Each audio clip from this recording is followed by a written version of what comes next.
안녕하십니까. 스피킹 도사 서재훈입니다. 자, 제가 약 또 몇 개월의 잠수를 깨고 제가 또 이렇게 동영상을 업로드 하게 됐습니다. 이제 제가 후기 문제를 다시 한번 이제 짚어보면은 이 문제가 8월 8일 날 나왔던 문제입니다. 8월 8일이라고 하면은 북미 시간으로 오늘이 8월 9일이고 그러니까 일요일입니다. 제가 좀 전에 교회 갔다 왔는데 8월 8일 어저께인데 이제 한국하고 미국하고 이제 문제가 좀 다르죠. 그래서 이거는 아마 미국에 나온 문제 같은데, 스피킹 첫 번째 문제는 대학을 결정하는 가장 중요한 요소는 무엇입니까? Location, Cost, Size. 예전에 한번 나왔던 겁니다. 이거 별로 이렇게 어려운 문제는 아니었을 거라고 제가 생각하는데, 제가 막상 또 이렇게 말하면 여러분들이 또 무슨 소리야, 실망을 하는 분들도 있으리라 생각합니다. 일단 저 같은 경우에는 저는 people quantity quality로 하다 보면 항상 cost가 가장 먼저 떠오르죠. 항상 스피킹 도사 하면은 이 돈과 관련되는 것과 돈과 관련해서 문제를 많이 접근해 나가는 그런 사람으로 유명하죠. 제가 조금. 그래서 cost로 저 같으면은 할 것 같습니다. 뭐 어떻게 하면 될까요? 가장 중요한 게 cost인데 왜 가장 cost가 중요하냐? 여러분들 미국 같은 경우에는 tuition fee가 보통 5만 불입니다. $50,000.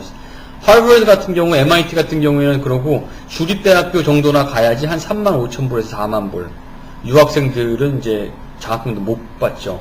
캐나다 같은 경우에도 거의 2만 불이 넘어간다고 그래요. 한 $20,000. 뭐 캐네디언 달러는 미국 달러로 조금 떨어지긴 하지만 요즘 같은 경우는 1대 92 정도라고 하는데, 그러니까 $1.92가 된다고 하는데, 아무튼 돈이 가장 중요한 것 같다. 이거 미국 애들은 돈 없어서 가지고 대학 못 간 애들도 상당히 많습니다. 우리나라도 요즘에는 등록금 1,000만 원씩 되다. 그래서 1년에 1,000만 원이면 거의 미국 돈으로 $10,000입니다. 근데 미국 같은 경우에는 5만 5천 달러니까 진짜 더 심각한 문제죠.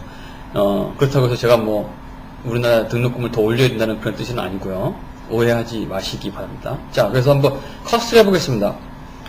The most important quality or the most important factor, 제가 시험 안 봤기 때문에 factor로 나왔는지 quality로 나왔는지는 모르겠지만 포인트로 나올 수도 있고, the most important factor that I consider when I go to when I select a university is probably cost. 만약 과거 이야기를 하고 싶다 그러면 the most important factor that I considered when I selected my university during my grade 12 was tuition fees. 라고 말하면 cost를 대변하는 게 되겠죠. The reason is pretty simple. I'm not from a very affluent family. My mom and dad, they're not super rich. affluent라고 하면 affluent라고 하게 되면 rich라는 거죠. wealthy family. 그래서 우리 가족에 대한 백그라운드를 먼저 깔아주는 거죠. The most important factor that I considered when I selected university was probably tuition fees, and that's because I was not from a affluent family. My mom and dad, they had to work pretty much every day to bring bread on table. Bring bread on the table 그러면은 말 그대로 테이블 위에다가 빵을 갖다 놓는 거니까 돈을 벌어온다는 거죠. 아니면은 to make ends meet, 이렇게 그냥 간신히 꾸려 나가는 거죠. To make ends meet. That's probably because my mom and dad were not very wealthy, and they had to work like 6 days a week to make ends meet. I was a fairly good student. I was getting B+ in most of my subjects and occasional A- in math and sciences, but I was not able to get a full scholarship, although I got like $10,000. So for the rest of tuition fees, I had to either work during the last summer break or get a student loan. But I knew getting a student loan was not such a great idea because of all the interest and the financial burden that I had to have after I graduated from the college.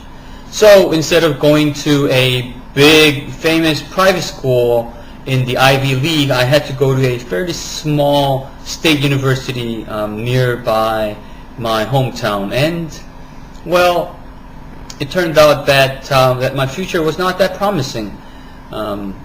the tuition fee was only $15,000. So I had to make about $5,000 because as I said, I got $10,000 as a scholarship, and I was not happy with my university life for the 4-year time spent, and so sometimes I kind of wish that if my family had been a little bit richer, then I would have been able to get better education. 이렇게 말하면은 시간은 좀 넘어가는 거 있지만 되겠다라고 한 거겠죠. 그냥 저 혼자 말하다 끝나는 것 같은데 제가 다시 한번 45초 해보겠습니다. 좀 시간이 넘어가긴 하지만 The most important quality of a good university that I had to consider was probably tuition fees, and the reason was pretty simple because my mom and dad they had to work 6 days a week to bring bread on the table, and my family was not very rich either. So instead of going to a fancy, good, famous university in the Ivy League, which where tuition fees were pretty much like $50,000, I had to go to a small state university, and I was not very happy with that, but I had no other choice because I could not afford it. 라고 하면은 45초가 거의 된다고 하시겠습니다. Cannot afford 그러면은 제가 그 책에도 여러 번 언급했지만은 뭐뭐 할 여유가 없다라는 그런 뜻이 되겠습니다. 다음 문제는 이제 2번 문제가 되겠습니다. 현대 기술이 우리의 삶을 심플하게 하는지 컴플렉스하게 하는지, 이런 2번 문제의 가장 중요한 접근법은 뭡니까? 비교하는 거죠. 비교. 그러니까 어떤 하나의 뭐 현대 기술을 하나 예를 들고 이것이 그 전에는 심플했는데 나중에는 컴플렉스해졌다. 혹은 반대로 옛날에는 컴플렉스했는데 이게 생기고 나서 심플해졌다. 뭐 이렇게 이제 반대로 말을 하면 되겠습니다. 뭐 이메일을 예를 들자면은 이메일이 들어서기 전에는 어떻게 했어요? 편지 같은 걸 보내려면은 종이에다가 써가지고 페이퍼 포스트카드에 써가지고 그것도 스탬프 붙여가지고 포스트 오피스 가서 그 메일박스에 드랍 해야 된단 말이에요. 이게 불편하잖아요. 근데 이제 이메일이 있으니까는 우리가 그냥 온라인으로 free of charge 친구한테 그냥 마음대로 쓸 수 있는 거죠. 굳이 뭐 포스트 스탬프 같은 거 붙일 필요 없이 굉장히 우리의 삶이 편해지는 거죠. 그러면은 이걸로 예를 들어서 해본다면 스테이트먼트, 토픽 스테이트먼트는 어떻게 할까요? Advancement in technology makes our lives very simple than before. And let me give you a reason, or let me give you what happened to me 라고 하면 좋은 토픽 스테이트먼트가 되겠습니다. 다시 한번 해보겠습니다. Before the era of electronic mails, my life has been very complex and it was very burdensome. I had to go and get some postcard and write, and then postcard and get some international stamps to send that simple postcard to one of my best friends in England from Canada. But now, what I have to do is just log into my email account like Hotmail or Gmail and just simply type, and my friend John can get it within several minutes. This is so easy, and there's no hassle, no more stamps anymore. My life is now much simpler than before, and I don't think I'm the only one who feels this way. 라고 하면 딱 45초가 메워지는 게 되죠. 비교하는 겁니다. 이건 number 2 question, 두 번째 문제는 all about 비교입니다. 그러니까 1번, 2번, 5번만 만점 맞으면은 여러분들이 원하는 점수를 다 받을 수 있습니다. 제가 이제 앞으로 2년차가 됐으니까 시간이 많이 남는 그런 뵙도록 하겠습니다. 일주일 동안 행복한 생활 하시기 바랍니다.